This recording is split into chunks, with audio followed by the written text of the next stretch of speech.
আমার সবচেয়ে বড় ভুল ছিল আমার হাজবেন্ডকে বিয়ে করানো। ভাই এটা তোমরা আমাকে দেখে সবাই শিক্ষা নাও, সতীন কোনোদিনও আপন হয় না। চল আখির পেইন উঠছে, এখন হসপিটালে যেতে হবে। এই নামের ডক্টর, নার্স সবার সাথে আমি ঝগড়া করছি যে কেন এখন ওকে সিজার করতেছেন না।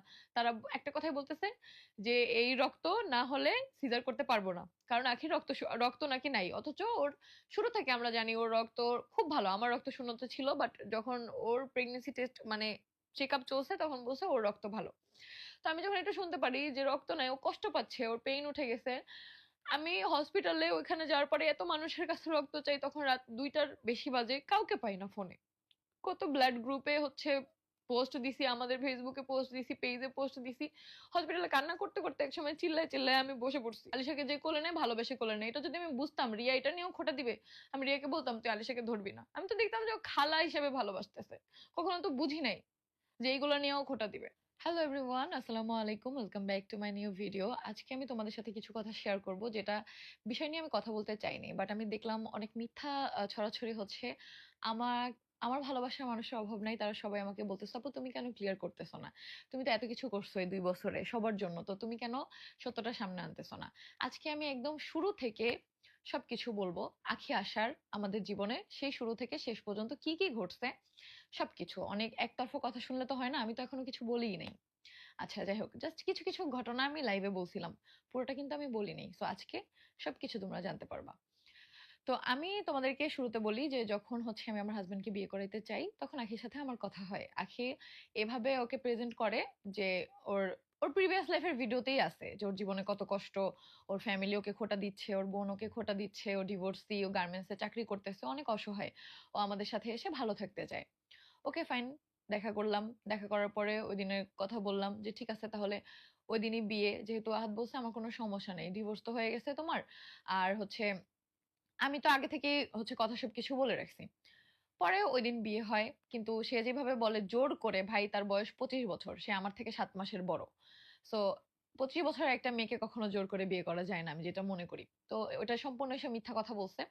বিয়ে হয়, বিয়ে যখন হয় সেই কাহিনীও আমি বলি। যে আমি বলি কাবিন তোর কত লাগবে, ঠিক আছে, কাবিন কত লাগবে আমাকে বল। না তখন তুমি তুমি করে বলতাম, সরি, যে তা কাবিন তুমি কত চাও, বলছে আমার কোনো কাবিন লাগবে না, 1 টাকা কাবিন না দিলেও আমার কোনো সমস্যা নেই।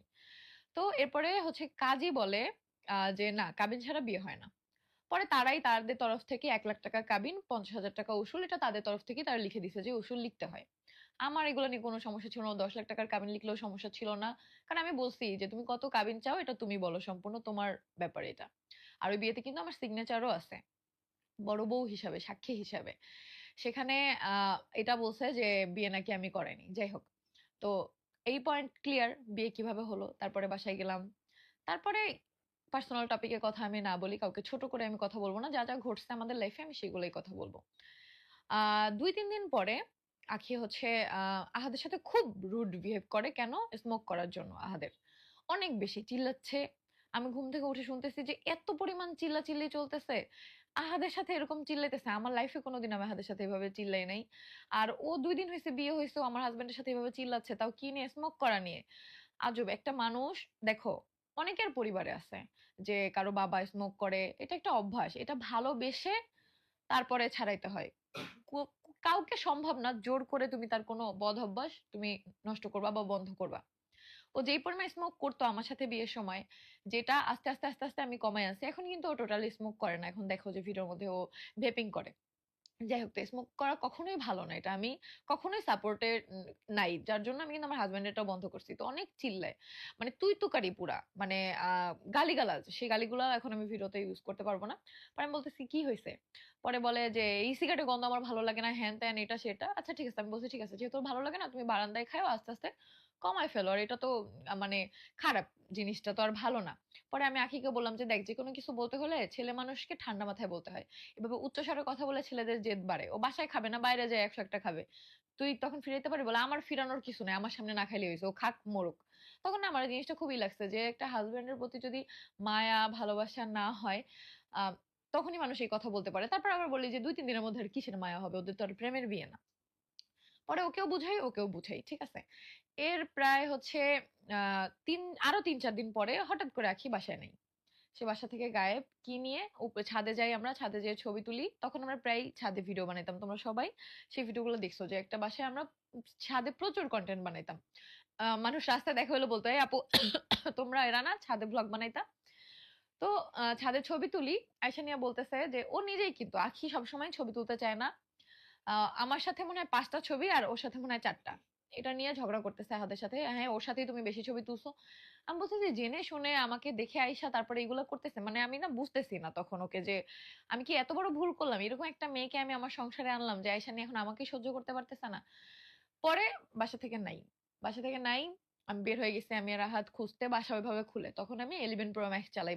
ফোন বাসায় রেখে, হ্যাঁ, iPhone বাসায় রেখে, আহাদের ফোন বাসায় রেখে বের হয়ে গেছি। খুঁজতে কোথাও নাই। স্ট্যান্ড পর্যন্ত গেছি। এখন একটা মানুষকে আমরা ফোনও নিয়ে যাই নাই। ভাবছি নিচে হয়তোবা আছে, পাবো। কিভাবে পাবো? বাসায় আশা ধরছি যে বাসায় যেয়ে কল দিলে হয়তোবা ওকে পাবো। কি করছে?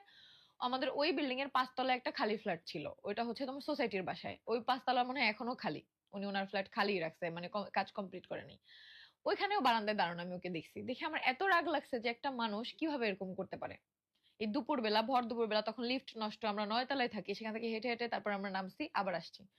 আসার পরে সে ওই ফ্ল্যাটে দেখে আসছি। দেখে আহাত গেছে। যাওয়ার পরে বলে, "আমি তোমাদের সাথে একটা প্র্যাঙ্ক করছি।" করার পরে উপরে আসছি। আমি বলছি, "এভাবে আর কখনো করিস না।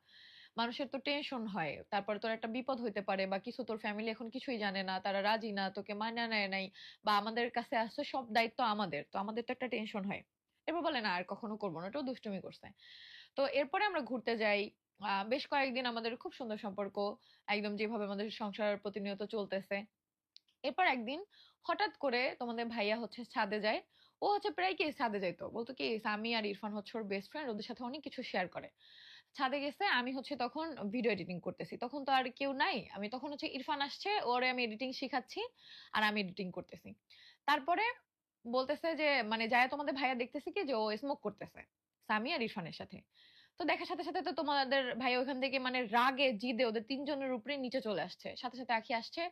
আইসা হাতে পা ধরছে আমার সামনেই। ধরে বলতেছে যে, "আমি আর কখনো এমন করব না। দেখো এটা আমার আগে একটা অভ্যাস ছিল। আমার একটা বদ অভ্যাস হয়ে গেছিল। আমি অনেক ডিপ্রেশনে ছিলাম। এজন্য সামি আর ইরফানের কোনো দোষ নাই। আমি ওদের থেকে জোর করেই নিছি। আর আমি মাঝে, মাঝেই ওদের সাথে খাইছি। বাট আর কখনো খাবো না।" হ্যাঁ, মাফ চাইছে। পরে আমি বলতেছি, "কি হইছে?" আমি তো তখন বুঝতেছি না যে ছাদে কি হইছে। পরে আমি বললাম যে হচ্ছে, "কি হইছে আমাকে বলো।" পরে আখি আমাকে বলছে যে এরকম, এরকম। আমি বলছি, "তুই না ওইদিন আহাদরে এত বকা দিলি যে তোর এই গন্ধ ভাল লাগে না। তো নিজে খাইলে সেই গন্ধ আমার ভাল লাগে না কেন?" বলে কি, "আমি রাগারাগি করছি এইজন্য। ও খাইলে আমার খাইতে ইচ্ছা করে। যাতে না খায় সেজন্য। কারণ ওর সামনে তো আমি খাইতে পারব না।" বাস এই টপিক ওইখানে। পরে আমি অনেক রাগারাগি করছি যে, "আখি এটা একটা মেয়ের জন্য এটা খুবই খারাপ। একটা মেয়ে হিসেবে স্মোক করাটা এটা আমরা যে ফ্যামিলি থেকে বিলং করি আমরা মনে করি এটা অনেক খারাপ। ঠিক আছে? তো আর কখনো এটা করিস না। আর যেহেতু আজকে হাতের কাছে তুই ধরা খাইছস।" আর সামি আর ইরফানের আমি ওদেরকেও ডাকি। ওদেরকেও আমি অনেক বকাঝকা করি। ইরফান বলে, "মামি আসলে আমাদের কোনো দোষ নাই। আমরা দিতে চাইনি। সে অনেক জোরাজুরি করছে, কান্নাকাটি করছে। তারপরে হচ্ছে মাঝে, মাঝে চুরি করেও নিছে আমাদের কাছ থেকে।" Okay fine. পরে এই টপিক ওইখানেই শেষ। আর কখনো ওকে দেখি নাই খাইতে। এখন খাইছে না খাইছে আদৌ সেটা ওই বলতে পারবে। বাট এরপর থেকে আর আমাদের সামনে পড়ে নাই। হয়তোবা আর কখনো খায় নাই। ওই মানুষ ভুল করতেই পারে। পরে ওই টপিক শেষে আমি জাস্ট অবাক হইছি যে মানুষটা নিজে এটা খায় সে কেমনে তার হাসব্যান্ডের সাথে এত রুডলি এত খারাপ বিহেভিয়ার করে। এজন্য আমি অবাক হইছিলাম যে কাকে আমি নিয়ে আসলাম। প্রতিনিয়তই না ওর আচরণে এটা আমি হচ্ছে বুঝতেছিলাম যে আমি কাকে নিয়ে আসছি। এরপরে তখন আমাদের সংসার তো তখনের ভ্লগ গুলায় ছবি তো আছে দেখলেই বুঝতে পারবা। তখন আমাদের অনেক প্রবলেম চলতেছিল। ভ্লগিং থেকে জাস্ট YouTube থেকে আমরা যে টাকাটা পাচ্ছিলাম সেটা থেকে আমরা চলতেছিলাম। তোমাদের ভাইয়ার ফটোগ্রাফি তখন বন্ধ। তখন আমরা অনেক প্রবলেমে ছিলাম। এর মধ্যে হঠাৎ করে তোমাদের ভাইয়ার আগের যে ঋণ, সেই ঋণের মধ্যে একটা হচ্ছে কল আসে এমার্জেন্সি কিছু টাকার জন্য। যেটা মনে করো খুবই সামান্য পরিমাণ টাকা একটা অ্যান্ড্রয়েড ফোন সেল করলে হয়ে যেত। তখন তোমাদের ভাইয়ার হচ্ছে ফোন নাই। ওর ফোন আগেই সেল করছে এই ঘটনার আগে। এটা বেশ কয়েক মাস পরে হয়তোবা আমার একদম টাইম মনে নাই। বাট আমার ফোন সেল করে এটা ভ্লগ দেখলে তুমি বুঝতে পারো ভ্লগে আছে যে iPhone থেকে আমরা অ্যান্ড্রয়েডে শিফট হইছি ভ্লগে তখনের ওই দিনের কাহিনী। তো এরপরে তোমাদের ভাই বলে কি আখিকে যে, "দেখো তিশার ফোন দিয়ে তো হচ্ছে ভ্লগ করতেছি আমরা। এটাই তো আমাদের এখন ইনকামের একমাত্র রাস্তা। তো তোমার ফোনটা সেল করি। তাহলে তো এখন আমি ১,০০০-১০০০ টাকা যদি পাই বা ৭,০০০ টাকা যদি সেল করতে পারি, ওই টাকাটা দিয়ে দেই আমাদের ঝামেলা শেষ।" আঁখি উঠে বলছে, "আমার এটা গার্মেন্টস করে আমি তারপর হচ্ছে এই ফোনটা আমি কিনছি। আমি এটা দিব না। কোন কিছুই বিনিময়ে এটা আমি সেল করব না। iPhone সেল করলে করো, তোমাদের সমস্যা তোমরা বুঝো।" পরে আমি আহাতকে জাস্ট একটা ইশারাই দিছি যে, "চুপ করো। তোমার আমি একবারও বলছি ওর ফোন সেল করার কথা। আমি তো বলছি আমার ফোন সেল করব। আমার ফোন কিন্তু ওটা আমার পরিবারের দেওয়া ছিল। তোমাদের ভাইয়ার না। ওটা আমি অনেক আগে থেকেই চালাই।" শেষ কথা, আমার ফোন সেল করে দিছি।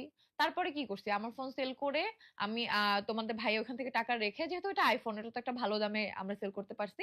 তারপরে একটা আমরা ২৩,০০০ না কত টাকায় একটা হচ্ছে টেকনোর ফোন কিনি আরিফ মামার মাধ্যমে। তাও পুরো টাকাটা ওকে তখন দেই না, ২৫,০০০ টাকায়। ওকে হচ্ছে ১৫,০০০ টাকা দেই মেবি। আর আইফোনটা ওর কাছেই সেল করি, আমাদের এই যে ভাইগনা আরিফের কাছে। আর হচ্ছে বাকি টাকা আমরা পরে দিব, এটা বলি। এটা আমরা প্রতি মাসে ২,০০০ করে দিছি। আমাদেরকে অনেক হেল্প করছে। এজন্য কিন্তু এখনো ওদেরকে এত ভালোবাসি। কারণ বিপদের সময় যে বলে না একটা কথা, একটা আঙ্গুল জাগাইলে ওইটা সারা জীবন মানে মনে থাকে বা মনে রাখা উচিত। আমরা নিমক হারাম না ভাই, তাই মনে রাখি। তো এরপরে দেখো ওইখান থেকে আখের প্রতি অনেকটা আমার কষ্ট চলে আসছিল।